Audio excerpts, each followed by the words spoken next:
मिल रहा है बस, और खाने का धंधा है, जो पैसे देगा उसका काम हो रहा है मतलब भ्रष्टाचार बस। जो दे रहा है पंचायत में देंगे तो हो जाएगा, नहीं देंगे तो चल भाग। एक टीचर पूरे हाई स्कूल और हायर सेकेंडरी दोनों मिला के सिर्फ एक टीचर। नमस्कार, मेरा नाम है शरद और आप देखना शुरू कर चुके हैं द ढिंढोरा। जैसा कि हमने कहा था कि हमारे आपके गांव में रुस्तमपुर का गांव एक सफलतापूर्वक हमने कवर किया। उसके बाद हम आए हैं अरूद में। अरूद क्षेत्र की एक बड़ी पंचायतों में से एक, और जो हमारे दिवंगत नंद कुमार सिंह जी चौहान थे सांसद, उनने इसे गोद लिया था। तो यहाँ पे व्यवस्थाओं का हल देखने, समस्याओं का हल देखने और ग्रामीणों की जो भी समस्या और मुद्दे उनको देखने के लिए हम यहाँ आए हैं। तो मैं खड़ा हूँ यहाँ पर, अभी मैं खड़ा हूँ यहाँ, बताओ, मैं खड़ा हूँ मुख्यमंत्री ग्रामीण हाट बाज़ार, ग्राम अरूद, तहसील पंधाना और जिला खंडवा, ये लिखा हुआ इसके गेट के नीचे। और पूरी तरीके से बन के तैयार है ये हाट बाज़ार, और ग्रामीणों से बात करने का प्रयास करेंगे। और मुझे पहले जब मैं यहाँ आया तो उसके पहले मुझे कई ग्रामीणों ने बोला कि आप शुरुआत यहीं से करो, क्योंकि यह 42 लाख की लागत से बना हुआ बड़ा हाट बाज़ार है और अभी तक शुरू नहीं हो पाया है। करीब 3 साल हो चुके हैं इस हाट बाज़ार को और शुरू नहीं हो पाया। और अभी भी हाट बाज़ार जो है वो लग रहा है मेन मार्केट में, जहाँ पर यातायात की समस्या हर बार होती है। अभी कुछ दुकानें आप वहाँ से यहाँ आई है। मटन मार्केट जो था अरूद का, वो यहाँ पर आया है, क्या आपको पता है? और हम आए हैं इस अरूद में, और अरूद में हम मिलने वाले हैं। इनका नाम है संजय भैया, संजय पटेल नाम है इनका, और दवा दुकान चलाते हैं, व्यवसायी हैं, सफल व्यवसायी भी हैं अरूद में। और युवाओं में इनकी काफ़ी अच्छी पकड़ है।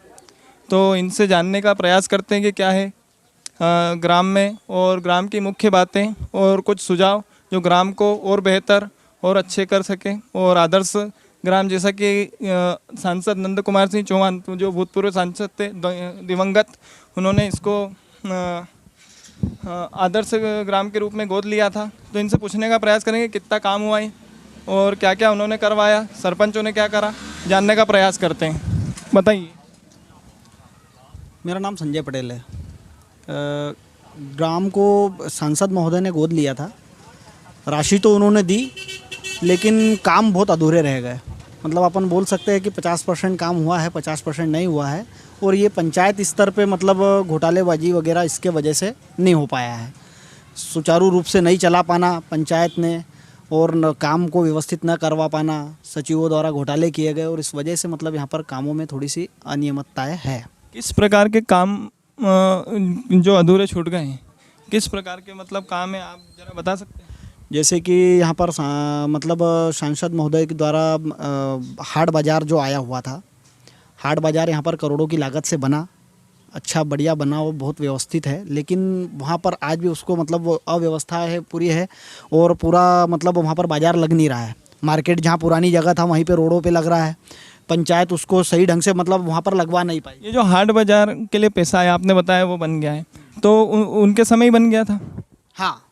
तो जब लग नहीं रहा था तो आपने कुछ प्रयास करा है वहाँ पर? प्रयास बहुत किए, लेकिन पंचायत स्तर पे जो पंचायत सरपंच वगैरह ये है, हमने उनकी मदद करना चाहिए। हम खुद गए थे वहाँ पर साथ में, ग्राम के लोगों ने भी बोला, लेकिन उन्होंने मतलब जो बाज़ार लगाने वाले थे वो उनकी हठधर्मी कर रहे थे। वो पंचायत उस पर कार्रवाई नहीं कर पाई। अगर वो कार्रवाई करती तो वहाँ पर हाट बाज़ार लगता। और वहाँ पर जो अभी के टीन वगैरह जो भी है, मतलब लोग उखाड़ के ले जा रहे हैं कुछ भी वगैरह, इस तरीके से काम हो रहा है। मतलब अभी जैसा कि गलियों में लग रहा है हाट बाज़ार, हमें बताया, ग्रामीणों ने भी बताया, तो गलियों में लग रहा है। तो मुख्य समस्या वहाँ पर जो आ रही है दिक्कत, वो आने जाने को और उसमें से बीच में से निकलने की दिक्कत आ रही है। तो उसमें जो हाट बाज़ार आप कह रहे हैं, तो क्या कारण है कि पंचायत में जो आप बता रहे हैं कि प्रभुत्व है किनका, अभी जो वहाँ के दुकानदार हैं, आपने बताया आपके अनुसार, तो उस स्थिति को कैसे बदला जा सकता है? और सांसद द्वारा ये निधि आई है और सांसद थे उस समय, तो क्यों ना दबाव बनवा के ये काम करवाया गया, क्यों नहीं करवाया गया? दबाव तो पूरी तरीके से पंचायत द्वारा बनाया जाना चाहिए। पंचायत सरपंच वगैरह गांव के लोग तो समर्थन करेंगे, लेकिन उन लोगों के जो बाज़ार लगा रहे हैं, उन लोगों के हठधर्मी की नहीं, हम यहीं पे लगाएंगे, हम वहाँ नहीं जाएंगे। तो इसके लिए पंचायत स्तर पे जो पंचायत है, ग्राम सरपंच और जो मेंबर वगैरह जो बनाए जाते हैं, उनका काम है वो अगर प्रेशर बनाए और उसको बढ़िया तरीके से एक बार अगर उनको बोल दे कि आप बाज़ार लगाएंगे, मार्केट लगाएंगे, तो वहीं लगाएंगे, नहीं तो यहाँ नहीं लगेगा। तो ये सुचारू रूप से हो सकता है। दूसरा, यहाँ पर ग्रीडिंग हाउस आया हुआ था। ग्रीडिंग हाउस यहाँ पर 11 लाख और कुछ ऊपर की राशि कुछ मतलब स्वीकृत हुई। तो वो भवन को तैयार करने के लिए वहाँ पर जो काम जैसे सचिव वगैरह के द्वारा किया गया वो काम पूरा अधूरा पड़ा है। सिर्फ उसका ग्राउंड लेवल तैयार किया गया और उसके बाद में पैसे निकासी ज़्यादा हुए, उस पर हमने कुछ आंदोलन किए, मतलब बोला उनको बार बार, मतलब सचेत किया, इधर उधर मतलब शिकायतें की। तो शिकायतें करने के बाद में भी उन्होंने सिर्फ दीवारें उठा के छोड़ दिया उसको। और आज ये कंडीशन है कि वो दीवारें भी टूट रही है पूरी और उसके दरवाजे वगैरह जो लगाए गए थे वो भी निकाल के ले गए हैं। अस्त व्यस्त हो गया है वो। और राशि निकाल ली गई है। राशि ये मान के चलो कि 80% राशि निकल गई। कार्य में भ्रष्टाचार हुआ है, आपका कहना है? बिल्कुल बिल्कुल भ्रष्टाचार। सरपंच और सचिवों के माध्यम से और रोजगार सहायक, इन तीनों के माध्यम से भ्रष्टाचार हुआ है। बिल्कुल सचिव की सहयोगिता रही है इसमें, सचिव के द्वारा ही भ्रष्टाचार किया गया है। क्या नाम है सचिव? सचिव का अवधेश सिंह गौड़। अवधेश सिंह गौड़ है। तो जैसा कि आपने बताया कि गांव के लोग चाहते हैं कि वहाँ पे हाट लगे और वहाँ के जो कुछ लोग हैं वो नहीं चाहते, और उसके बाद सरपंच और सचिव की हिम्मत नहीं है कि उसको वहाँ से वहाँ उठा के रख दे। ये मतलब बोल सकते हैं कि प्रतिनिधित्व तगड़ा नहीं है। अगर प्रतिनिधित्व तगड़ा रहता तो वो सब कुछ हो सकता है। दूसरा ग्राम की सबसे बड़ी समस्या ये आरूद ग्राम सबसे बड़ा ग्राम है, मतलब जनसंख्या के मामले में खंडवा ज़िले में 2nd पोजीशन पे है। यहाँ पे स्कूल जो है, हाई स्कूल और हायर सेकेंडरी, सिर्फ जो मतलब सरकारी टीचर जो बोलते हैं, मतलब गवर्नमेंट टीचर सिर्फ एक ही है। एक टीचर पूरे हाई स्कूल और हायर सेकेंडरी दोनों मिला के सिर्फ एक टीचर है। एक ही गवर्नमेंट टीचर, वो एक गवर्नमेंट टीचर है। बाकी सब जो सहायक शिक्षक वगैरह जो संविदा वाले मतलब इनको जो रेगुलर नहीं है आप? नहीं, रेगुलर नहीं, वो भी 2 मतलब सिर्फ 4-5 वो भी है। हमने 4-5 बार वहाँ स्कूल में जाके भी ये बोला है।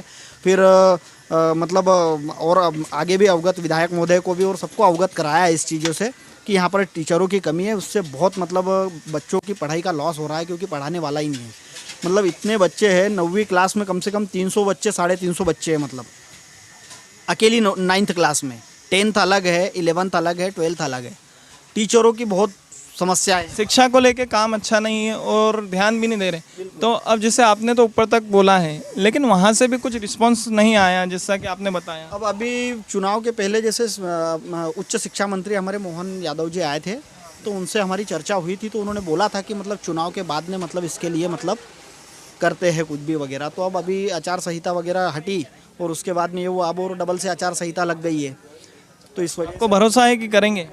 भरोसा तो है, भरोसा है, बिल्कुल भरोसा है कि वो करेंगे। ऐसा आश्वासन दिया है उन्होंने, विधायक महोदय ने भी आश्वासन दिया है कि मैं बिल्कुल। नहीं, स्कूलों में दिक्कत तो जब अभी गवर्नमेंट चेंज हुई थी तब तक मतलब अच्छे मतलब यहाँ टीचर वगैरह सब थे। गवर्नमेंट चेंज हुई थी कौन सी? गवर्नमेंट जैसे बैठी तो टीचरों के जो ट्रांसफ़र हुए तो उसमें पूरा स्कूल ही खाली हो गया वहाँ पर। नहीं तो उसके पहले टीचर सुचारू रूप से यहाँ पर थे। मतलब कि ये जो बोलते हैं कि ये बीच में जो एक फेज था जिसमें कि कांग्रेस गवर्नमेंट बैठी थी, उसके अंदर टीचर के ट्रांसफ़र हो गए। टीचरों के ट्रांसफर जो अच्छे टीचर थे, तो उस समय विरोध क्यों नहीं? उन्होंने विरोध किया। उन्होंने बस अब ये तो सब आपको भी मालूम है कि ट्रांसफर ऑर्डर जो चला, मतलब बीच में जो ट्रांसफरों का उद्योग चला। प्रभारी मंत्री भी तुलसी सिलावट थे। तो प्रभारी मंत्री को आपने, जीतू पटवारी यहाँ जो थे वो शिक्षा मंत्री थे, और प्रभारी मंत्री जो थे हमारे खंडवा जिले के, जो कि जिला योजना समिति की अध्यक्षता करते हैं, वो थे तुलसी सिलावट जी। उस समय उनके सामने ये मुद्दा नहीं रखा गया? नहीं, हम लोगों ने तो हमारे विधायक तक हमने शिकायत की कि भाई इस तरीके से हो रहा है। और हुआ ये पूरे एमपी में हुआ है, ऐसा मतलब यहाँ ही पे नहीं हुआ। क्योंकि अच्छा, आपका कहना है कि वो अपने लोगों को बिठाना चाह रहे? बिल्कुल, काम जिसको जहाँ जाना हो मतलब वो वहाँ ट्रांसफ़र करवा सकता है। इस तरीके से काम चला है वो। तो और उस वजह से मतलब कुल मिला के मतलब शिक्षा इसमें बहुत मतलब नुकसान हुआ है। मतलब यहाँ पर अब टीचर ही नहीं है तो आप सोच सकते हैं कि मतलब अभी बीच में 2019 के दिसंबर महीने से कोरोना आया, और उसके बाद फरवरी मार्च के बाद तो सरकार भी पलट गई थी, और उसके बाद से कोरोना लग गया, और फिर लॉकडाउन का समय आया। लॉकडाउन को दो लॉकडाउन हो गए हैं।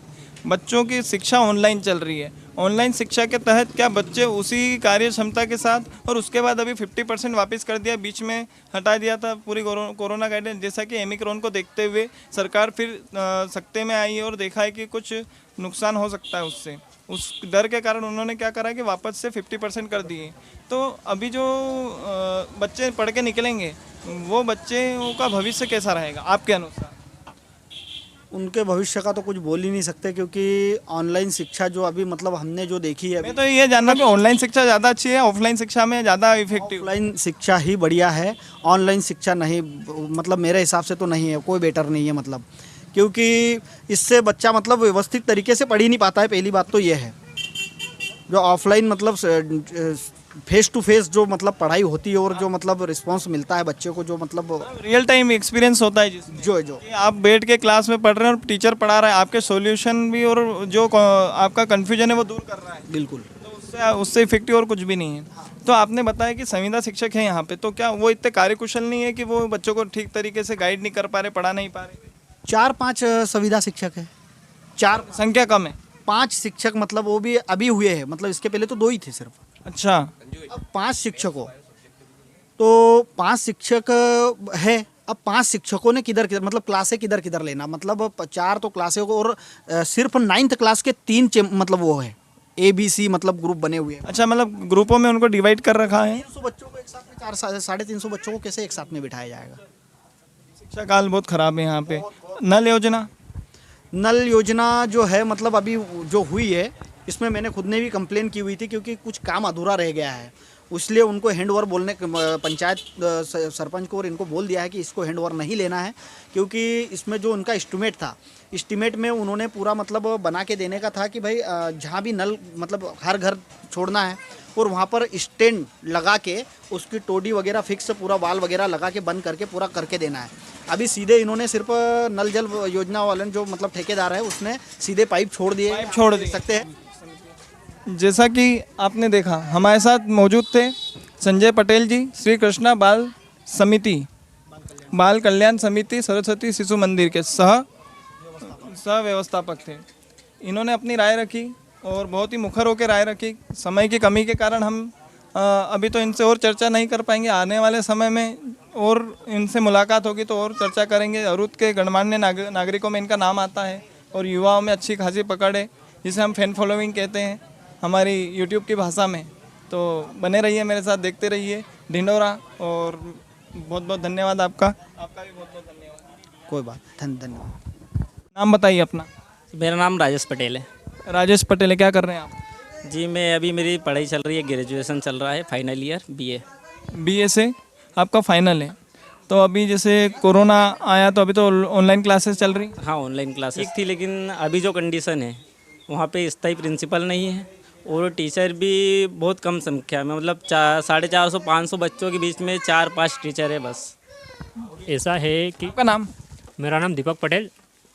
कहने का मतलब ये है कि वो जो संजय भैया ने बताया, उनका कहना भी सही है कि जो व्यवसायी लोग हैं वो नहीं लगा रहे हैं, पर उसके लिए अभी एक प्रयास किया था। जब मांस वगैरह की दुकान भी उसी बाज़ार में लगती थी जो प्राचीन लगता है, पर उसके लिए प्रयास किया गया, कुछ लोगों ने ज्ञापन दिया पंचायत में और उसके विरोध में पंचायत ने जो कार्रवाई करी, तो उसके माध्यम से नए बाज़ार के पास में इस बार नॉनवेज और इनकी दुकानें लगी है। कभी पंचायत इसी शक्ति के साथ में और प्रयास करे तो जो सब्जी भाजी की दुकानें वो भी वहाँ पे लग जाएगी। और रही बात स्कूलों की, अभी कहाँ लग रही है नॉनवेज की दुकान? अभी नॉनवेज की दुकान इस बाज़ार से आज प्रेजेंट की बात करो, आज से ये दुकानें लग रही है नए बाज़ार के पास।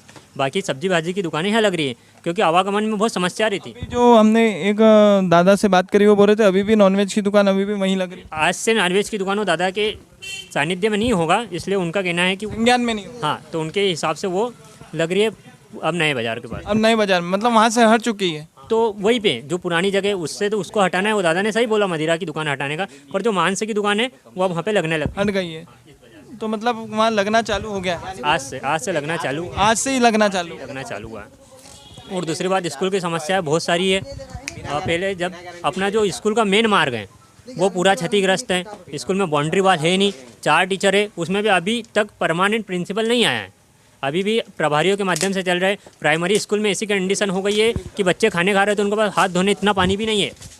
और उसके बाद से चल के इतनी समस्या है, तालाब के पास गंदगी है, फिर उसके बाद में मेन बाज़ार की जो अपनी रोड है वो बना हुआ नहीं है, और लगातार भ्रष्टाचार होता ही जा रहा है आरुद के अंदर। और भ्रष्टाचार पे आपने मुद्दा उठाया, भ्रष्टाचार को लेके बहुत लोगों ने मुद्दा उठाया, योजनाओं का लाभ ठीक तरीके से लोगों को नहीं मिल रहा है। हमसे एक दादा ने भी, वो जो बहुत नाराज़ हो रहे थे कि गरीबों की भी सुन लो, उन्होंने भी बोला कि हमारा भी कई मुद्दे ऐसे जो हमको नहीं मिलते हैं। अब तो पंचायत चुनाव की घोषणा हो गई है, आने वाले समय में नामांकन होंगे, फॉर्म भरे जाएंगे और जैसा कि चुनाव आयोग द्वारा घोषित है कि इस बार जो चुनाव होंगे वो 2014 के आरक्षण पे होंगे। अगर इस बार अब जनता का मूड चेंज होता है तो ऐसा कौन सा व्यक्ति होगा, अगर कोई भी बने, हम उसका नाम नहीं लेना चाह रहे, कोई भी बने, तो आप क्या उसमें ये देखेंगे कि उसको समस्याओं की समझ है कि नहीं है, शिक्षा की समझ है कि नहीं है, या तो फिर गुटबाजी में पड़ जाएगा ये मामला भी। गांव में पढ़े लिखे व्यक्ति का होना बहुत ज़रूरी है। अगर पढ़ा लिखा व्यक्ति के साथ में समझदार भी होना चाहिए। कभी कभी क्या रहता है ना, ज़्यादा पढ़ा लिखा व्यक्ति खुद का फ़ायदा देखने लग जाता है। सबसे बड़ी समस्या वही है। यदि कभी आप ज़्यादा पढ़े लिखे व्यक्ति को बना देना तो वो गांव को छोड़कर वो इतना समझदार रहता है कि खुद का फ़ायदा करने लग जाता है। पढ़ा लिखा भ्रष्ट हो सकता है, इसलिए उस व्यक्ति में ज़्यादा नुकसान करेगा। इसलिए उस व्यक्ति में इतनी समझदारी होना चाहिए और उसने गांव के हित में सोचना चाहिए। सबसे पहले बात तो उसका जो है, उसने गांव के हित में सोचना चाहिए और गांव की समस्याओं को लेकर चलेगा, तब जाके वो कुछ करेगा। नहीं तो फिर क्या है कि अपना घर भरने वाला काम ही है। तो युवाओं की राय, और यहाँ पे बहुत तेज तर्रार युवा मिले, हमें युवा साथी मिले। अब आपका नाम? मेरा नाम दीपक पटेल। दीपक पटेल नाम है इनका। और राजेश पटेल जी ने बताया हमें हर गांव की जो मुख्य समस्या है उसके बारे में अवगत करा। शिक्षा को लेके यहाँ पे जो संविदा शिक्षक की मांग, संविदा शिक्षक तो हैं, लेकिन जो मेन शिक्षकों की मांग है वो यहाँ पे बहुत मजबूती से लोग उठा रहे हैं शिक्षा के क्षेत्र में। और भैया ने बताया जैसे कोरोना का हाल चल रहा है, ऑनलाइन क्लास में वैसे ही प्रोडक्टिविटी नहीं मिलती जैसी ऑफलाइन की क्लास में मिलती है। देखते हैं, और भी लोगों से बात करने का प्रयास करते हैं। और शॉप है इनकी, गाने और ये जो भी साउंड सिस्टम होता है, इसकी एडवर्टाइज नहीं कर रहे हम, लेकिन एक बता रहे हैं कि गांव में ये सब भी होता है। बड़ा गांव है, अरूद है। आगे और देखते हैं क्या होता है। पटेल कॉलेज से, तो पटेल कॉलेज, सरदार वल्लभ भाई पटेल कॉलेज से बीटेक कर रहे हैं। टेक कर रहा हूँ। अभी तो ऑनलाइन चल रहा है। अभी ऑनलाइन चल रही है क्लासेस पर। इसलिए आप यहीं पे आए? अभी यहीं पे। और क्या, तो पहले वहीं थे? पहले नहीं, अभी फर्स्ट ईयर मेरा। अच्छा, आप फर्स्ट ईयर पे हो। 12th कहाँ से करी? 12th खंडवा से, रायचंद नागड़ा से। रायचंद नागड़ा से आपने करी। और हमारे जो कैमरामैन है ये भी रायचंद नागड़ा के बहुत करीबी हैं। अच्छा है। मतलब उस स्कूल के बहुत करीबी हैं। पहली बार जब खंडवा इनका आगमन हुआ था तो पहली बार इन्होंने रायचंद नागड़ा को ही देखा था, स्कूल को। तो मैं ये मैं, क्योंकि यहाँ पे जो मैथ्स का और बायो का जो सब्जेक्ट आए थे तो उनमें नहीं तो टीचर थे और नहीं बायो के टीचर थे, तो इसलिए क्या कि यहाँ पे मैथ्स था नहीं, तो इसलिए बाहर जाना पड़ा मेरे को। अच्छा, यहाँ पे मैथ्स नहीं था, और मैथ्स ना होने के कारण आपको खंडवा जाके तैयारी करनी पड़ी। और यहाँ पे मैथ्स और बायो आया भी था, पर कुछ टीचर जो एक दो थे तो उनको भी गाँव से भगा दिया गया, जो अच्छे टीचर थे पढ़ाने वाले। क्यों? वो क्या पता, कुछ भी राजनीतिक या फिर जो भी मामला समझे आप, उनको भी भगा दिया। बाकी जो मैथ्स मतलब सब्जेक्ट आया था गांव में और बायो में भी आया था, तो मतलब वो उसके टीचर ही नहीं थे, तो बच्चे यहाँ कहाँ से पढ़े। समस्या, ग्राम अरूद की समस्या ये है कि शराब की दुकान बस स्टेशन से लगी हुई है बीच में, तो उसको गांव से बाहर किया जाए, क्योंकि हम महिलाओं का आगमन भी होता है जाना आना बस स्टेशन पे। और एक तो मटन मुर्गा की दुकान है, वो स्कूल भी सामने है, मनोलक्ष्य एकेडमी, तो उसको भी हटाया जाए वहाँ से। ये तो आपने इसको हटाने के लिए कुछ प्रयास किए? पहले बहुत प्रयास किए पर बाकी वो हटाते नहीं। 6 और 6 से 12 लाइन होना चाहिए। 12 से 6 मतलब वर्किंग टाइम में लाइन? हाँ, पात्र है उसको तो कुछ मिल नहीं रहा, जो नहीं है उसको मिल रहा है, सब कुछ मिल रहा है बस। और खाने का धंधा है, जो पैसे देगा उसका काम हो रहा है। मतलब भ्रष्टाचार चरम सीमा पे। बस जो दे रहा है पंचायत में देंगे तो हो जाएगा, नहीं देंगे तो चल भाग।